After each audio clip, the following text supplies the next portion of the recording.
ছোট বড় আগে পিছে কেউ নয়, সবাই আমরা এক হয়ে আমরা সেই কর্মসূচি বাস্তবায়নের জন্য একটি সুষ্ঠু অবাধ গ্রহণযোগ্য নির্বাচনের জন্য আমরা দীর্ঘদিন ধরে যে আন্দোলন করেছে সেই আন্দোলনের সবল পরিণত হচ্ছে একটি নির্বাচন। যে নির্বাচনটি ফেব্রুয়ারি মাসে হওয়ার কথা আগামী বছরের, সেই নির্বাচন হবে এবং সেই নির্বাচনটি কেউ দয়া করে দিবে না।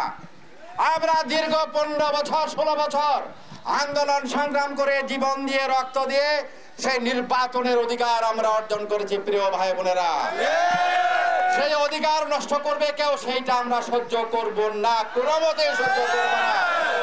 নির্বাচন হবে, এই নির্বাচনের মধ্য দিয়ে জাতীয়তাবাদী দলকে মানুষ নির্বাচিত করবে, এই প্রত্যাশা আমরা করতেই পারি। কারণ আমরা এই বাংলাদেশের মানুষকে বিপদে ফেলে কখনো পালিয়ে যাই নাই।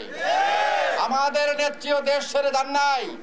স্বৈরাচারের পতন হয়েছে, আমাদের নেত্রীকে জেল দেওয়া হয়েছে, কষ্ট দেওয়া হয়েছে। নেত্রী কিন্তু এই বিগত স্বৈরাচারের কাছে আপোষ করে বিদেশেও যান নাই, দেশেও উনি মুক্তির জন্য তাদের কাছে আত্মসমর্পণ করেন নাই। কিন্তু স্বৈরাচারী নেত্রী বেগম শেখ হাসিনা, যিনি এই দেশের মানুষের সম্পদ লুট করেছে, গণতান্ত্রিক অধিকার হরণ করেছে, মানুষকে গুম করেছে, খুন করেছে, অনেক মায়ের বুক খালি করেছে, অনেক বোনকে বিধবা করেছে, অনেক সন্তানকে পিতৃহারা করেছে, সমস্ত অভিশাপে আজকে তার এই পতন।